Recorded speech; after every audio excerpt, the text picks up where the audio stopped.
Eagle win. A couple days before Christmas on the Jersey Shore.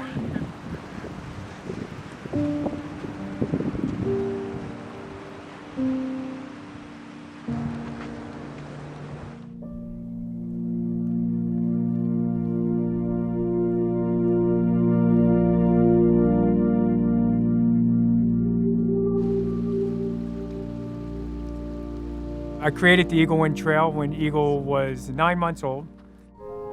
Being an avid outdoors person, hiker, runner, me and his mom, we kind of pieced together a lot of trails that would do a circle of the entire city of Boulder. It's about over 40 miles long. It would take anywhere from 5 to 13 days. The whole idea was to do it every year, to have it be a tradition.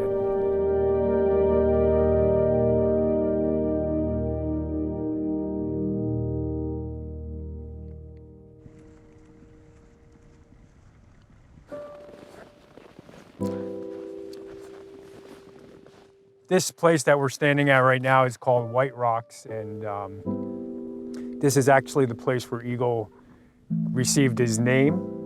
Me and his mom finished a run, and we would sit out there and hang out and talk about the future and stuff like that.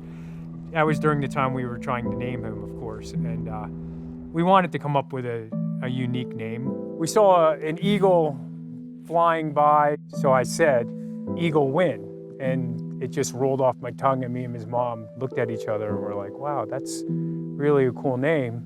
Totally left that rock convinced that his name was going to be Eagle no matter what people said, no matter, real reactions that we'd get from family, which we definitely did get over the first couple years of life, for sure.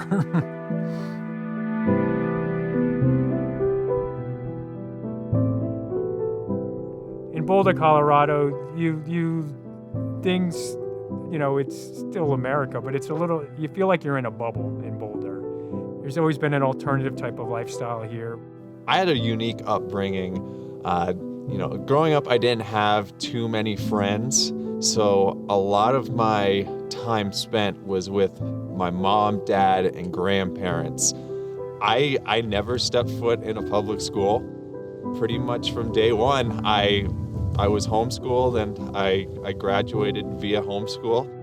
There was definitely times where I didn't get too much exposure to the outside world. Eagle's always been someone who dives really deep into his interest.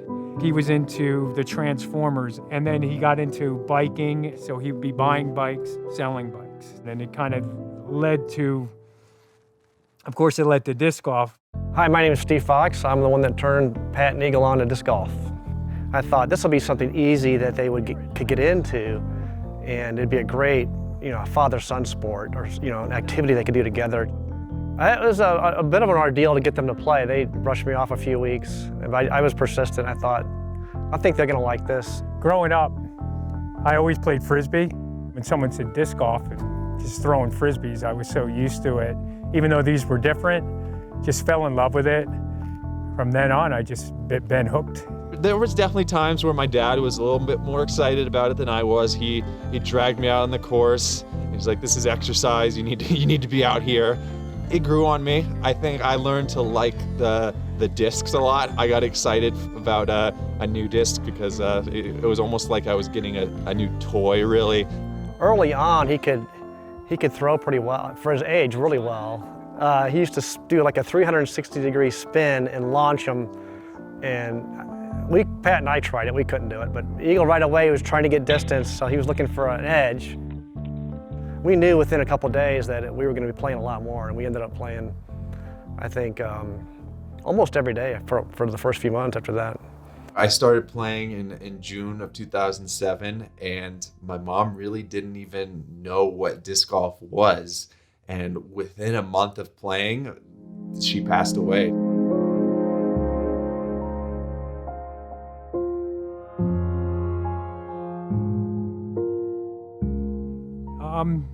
His mom was, she was a beautiful gal.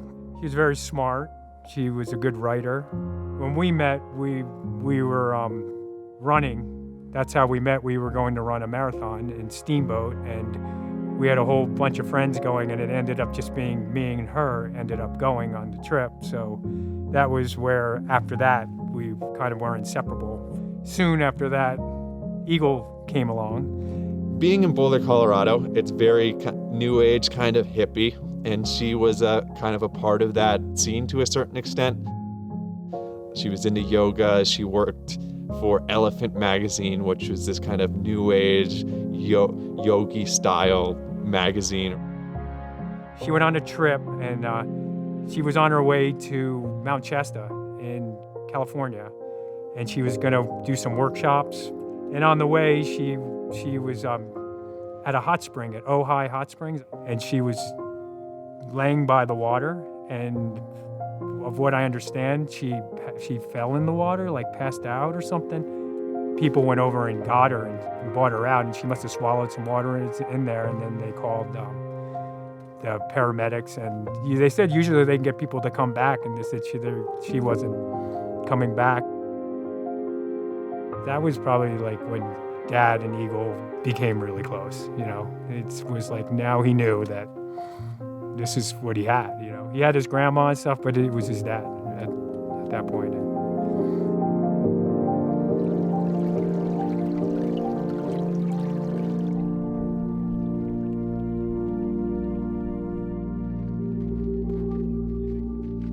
When his mom first died, definitely that year it was more of an introspective type hike, but I think I got to a point, you know, coming to grips with her death and moving forward, more of a celebration of the memories we had when we did do it together, the beauty of just life and family and being together and having something that we enjoy doing together.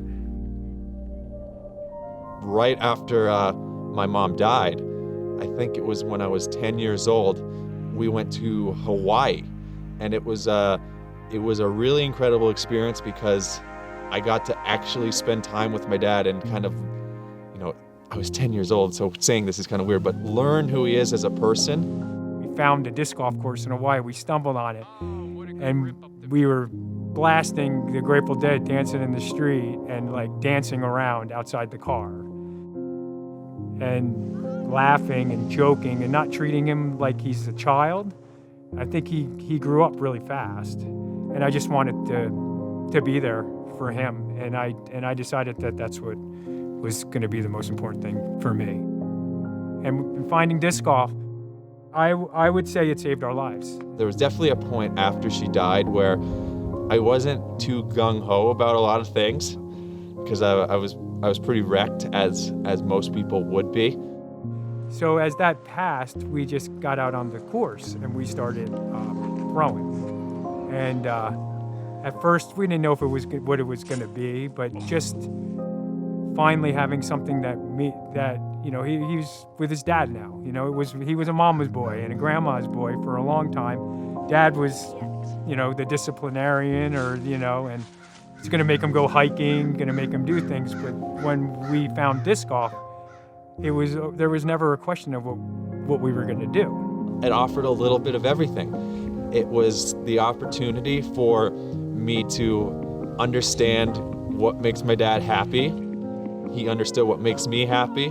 I understood what makes him mad. One more because Eagle messed it up. He understands what makes me mad, and it was a very good medium for him to be a parent. You know, and people thought, oh, you know, it's so great that you taught your kid how to play. I mean, no, we taught each other how to play disc golf along the way, and for years, I know it was a competition. I wanted us to be good, so I tried to bring that little bit of discipline into the sport because I know we were doing it during school hours sometimes. We're at Harlow Platts Disc Golf Course, the first course I ever played, so this is where it all started.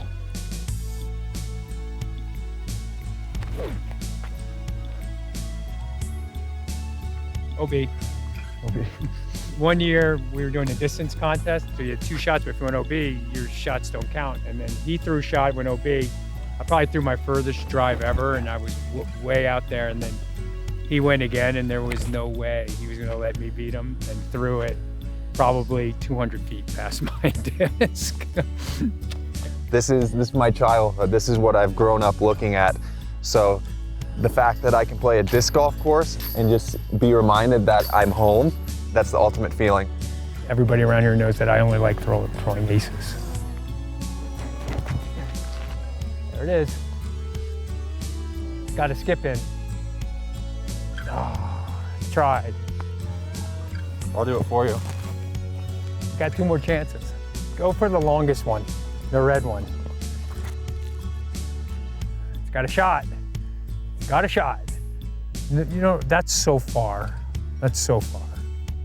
Never get tired of watching him throw. When we do the Eagle Wind Trail, the trail would hike along these mountains here and then come around and loop around. And some years we cheated because we were thinking of disc golf and it was a day like this in January. So we would cut off the trail, cut through the neighborhoods, and we'd have 2 or 3 discs with us, and we'd get out and we throw around. That was another reason to entice him to come out and do a 5-mile hike, because at mile 3.5 there was discs to be thrown.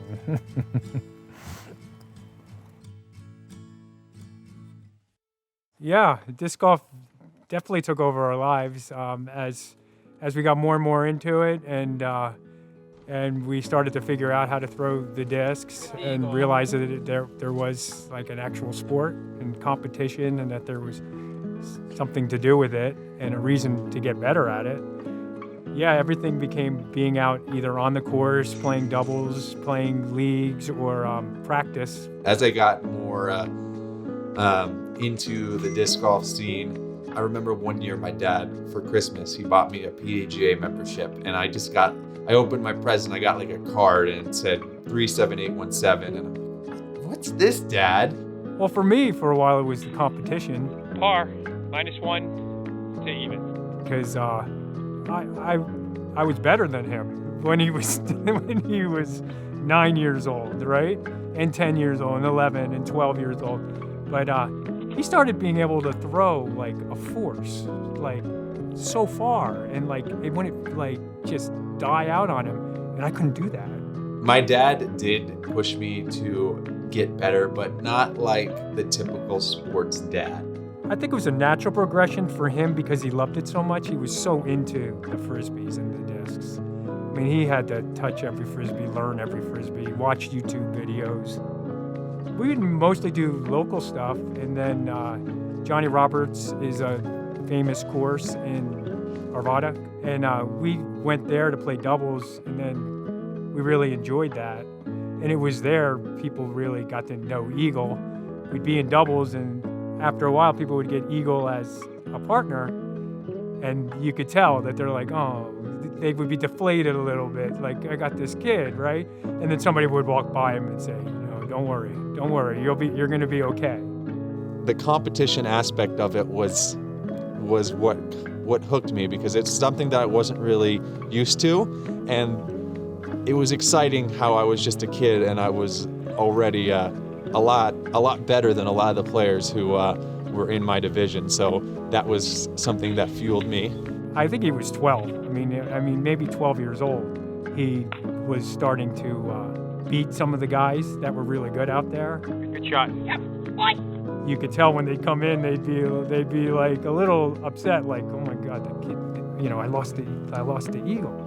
When I started beating my dad, and it was probably around 2012, 2013.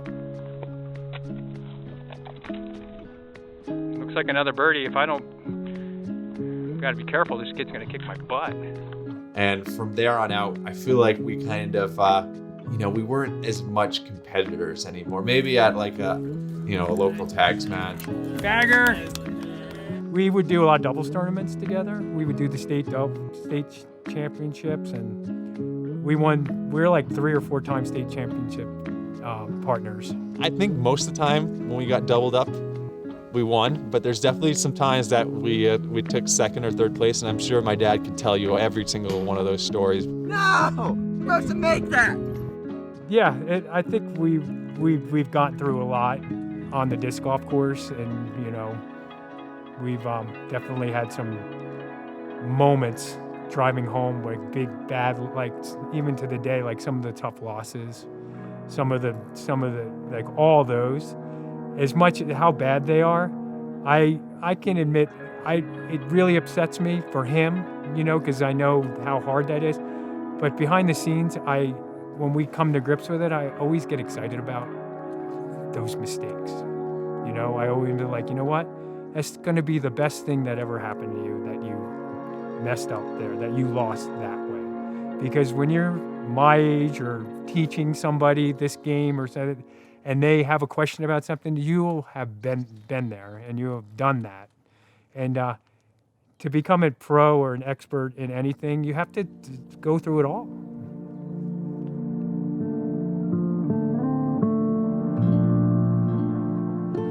It used to be underneath the sign, yeah.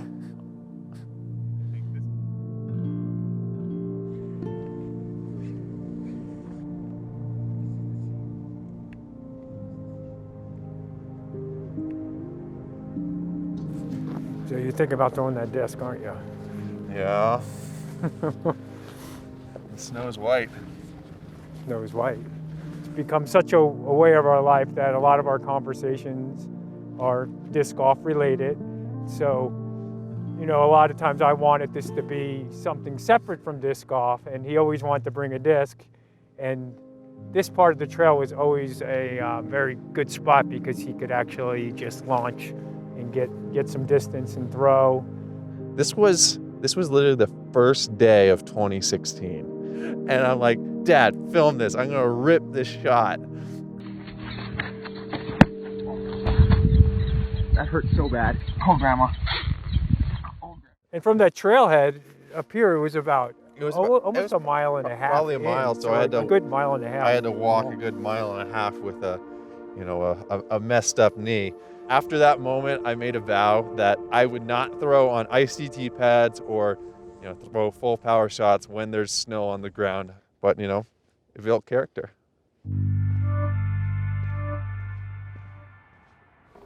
Hi, I'm Austin Montgomery, and I am the Director of Operations here at Discmania Inc. I think I've known Eagle since 08, 09, somewhere in there. I started playing in 2006, so yeah, probably 12 years. Eagle was short, shy, a little chubby, a little bit, just kind of, and threw a mile. There was always like a running joke, like, Eagle, what are you gonna be when you get older? And I'm gonna be a professional disc golfer. And like, but I would say at certain points, as I got older, my path became more apparent. I remember my first year I moved out to California for work. I came back, played states, and Eagle smoked everybody.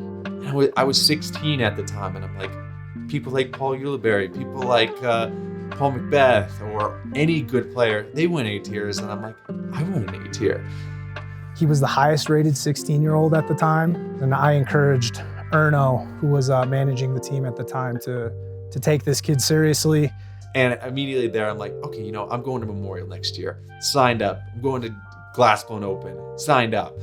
And from there on out, it just naturally happened. I never really had to push it. It's been very organic. You know, getting in at this time has been really great because things just keep growing and growing, and there's more and more fans and media that kind of can promote him as a player. And in Discmania, we're very thankful for that's kind of turned this into something that he can do and make a very good living doing. All the things my dad's done for me throughout my life, I want him to be there to see it and be a part of each and every important moment, at least when he can attend. Hey, Daddy, do you want to caddy? Daddy, caddy? No. How could you turn down this face? Come on. My dad doesn't caddy for me. One of the reasons is because I'm a stonemason, so I've worked pretty hard, and I carried so many rocks and stones over the years that to carry a bag on my vacation is just not what I'm doing. He takes kind of a bird's eye view. You know, he tries to hide himself at times, and he lets me play my game unless I ask him for advice. I'll go to him and be like, well, what's going on? Or like, you just gotta relax, or you're doing good, or whatever. Or a lot of times I just go watch other cards play and let him be, because I see once he starts birding, he's on a roll. I'm like, oh, he's got it. Disc golf's not a team sport, but my dad's really part of the team. So when he's there and I'm able to capture a big moment, it feels like all the work pays off, and it's like it gives a greater meaning to life.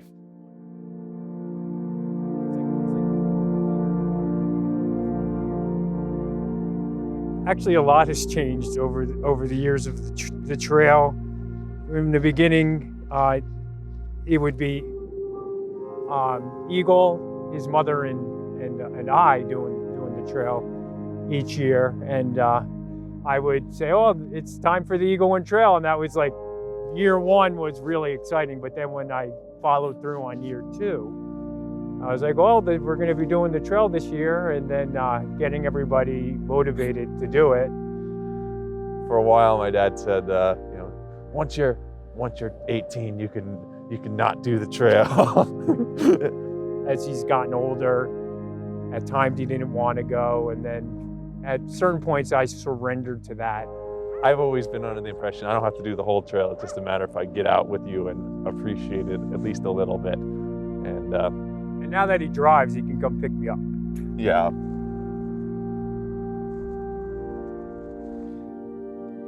Wow. I'm almost lost for words for who he's becoming as a person. And at 22 years old, I don't remember being like that. To take this profession seriously and like to be focused at such a young age makes me super proud, and you start realizing that what you've taught them turns around, and they start reminding you and teaching you, and you realize that your kids are amazing. I can't really put into words how grateful I am for my dad. For what I've achieved, I can guarantee you I probably wouldn't have done any of that without him. So all the gratitude in the world goes out to him, because he's such a special person, and it's an honor to have him in my life, and it's an honor to have him in my life, and he's my dad. Every day's basically the same now. Get so sad when I think about Davey Durian. all the things you showed to me, all the things I couldn't do without you.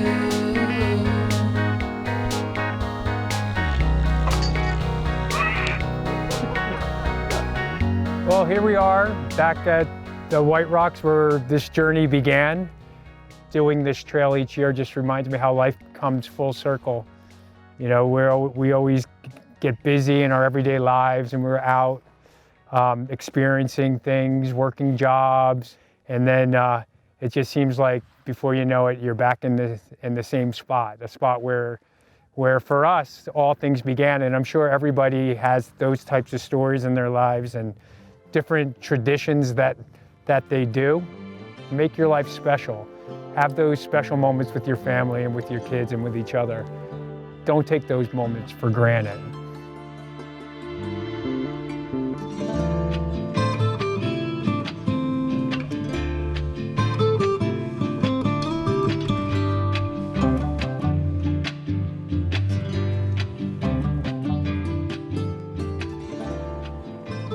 said we weren't gonna leave until he makes a putt, and this is about his 50th frickin' one.